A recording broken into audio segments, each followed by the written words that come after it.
ในวันที่ 31 เดือน 7 ปี 2023 หา วันที่ 8 เดือน 8 ปี 2023 โรงเรียนมส.เวียงจันทน์ได้เปิดพิธีการจัดฝึกอบรมการนำไส้วิธีสิสอนแบบใหม่ 15 วิธี โดยเอานักเรียนเป็นใจกลาง ของชั้นม. 1 ม. 2 ม. 3 ม. 5 และม. 6 ซึ่งการฝึกอบรมในครั้งนี้ แม่นทานนางมณีวร พระไสยวงศ์รองผู้อำนวยการโรงเรียนมส.เวียงจันทน์เป็นประธาน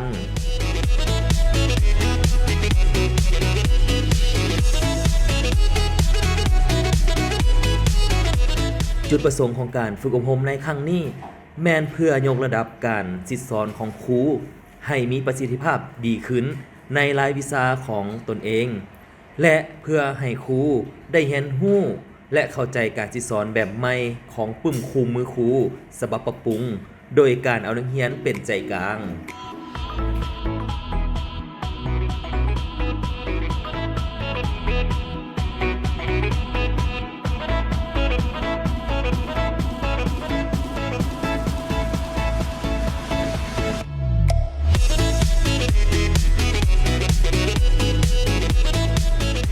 สำหรับครูฝึกหรือสัมมนากรนั้น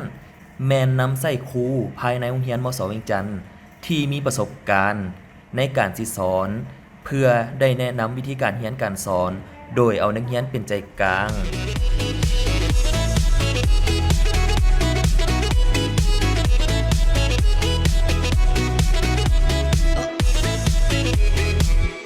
การดำเนินการฝึกอบรม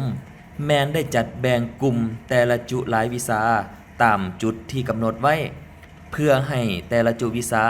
ได้เรียนรู้การสอนแบบใหม่ในรายวิชาของตนเองอย่างมีประสิทธิภาพ